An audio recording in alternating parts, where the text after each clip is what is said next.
Hello বন্ধুরা, update news job Bangla চ্যানেলের সকলকে স্বাগত জানাই।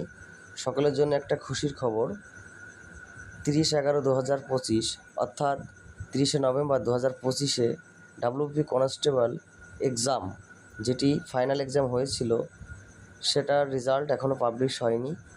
আজ মাননীয় মুখ্যমন্ত্রী শুভেন্দু অধিকারী তিনি জানিয়ে দিলেন 8ই জুলাই সুপ্রিম কোর্ট খোলা হবে এবং তখন সমস্ত কেসগুলির বিষয়ে তিনি মিটিয়ে কমপ্লিট করবেন এবং সেপ্টেম্বরের মধ্যে জয়েন করবেন।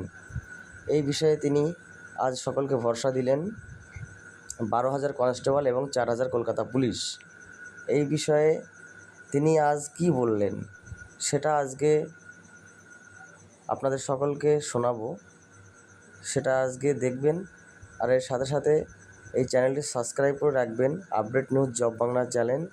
এখানে মূলত সরকারি চাকরির আপডেট, প্রাইভেট জব নিউজ এবং কোম্পানি যে প্রাইভেট সেক্টর সেইগুলো, এইভাবে সকল নিউজ এখানে পাবে।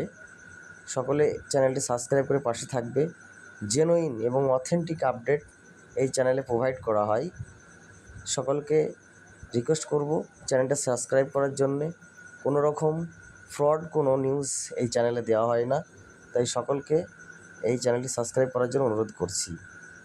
তো দেখো মাননীয় শুভেন্দু অধিকারী তিনি আজ কি জানালেন। সরকারের যে ওবিসি জটিলতা, নীতিগতভাবে ক্যাবিনেট সেই জটিলতা মিটিয়ে দিয়েছে, কিন্তু যেহেতু সুপ্রিম কোর্ট বন্ধ আছে সামারের জন্য, 8ই জুলাই খুলবে। তা সুপ্রিম কোর্ট খুললেই আমরা এই বিষয়টি জানাবো, কারণ বিগত সরকার গেছিল সুপ্রিম কোর্টে, বর্তমান সরকারের সিদ্ধান্ত সুপ্রিম কোর্ট থেকে আমরা এক্সিট করব। সেটা তো ভ্যাকেশনে হবে না, vacation for urgent matter only. সেখানে আমরা 8ই জুলাই খুললে যাব, তাহলে আমাদের যে 16,000 ছেলে রেডি হয়ে বসে আছে, ছেলে মেয়ে, তাদেরকে আমরা সেপ্টেম্বর মাসেই পেয়ে যাবো।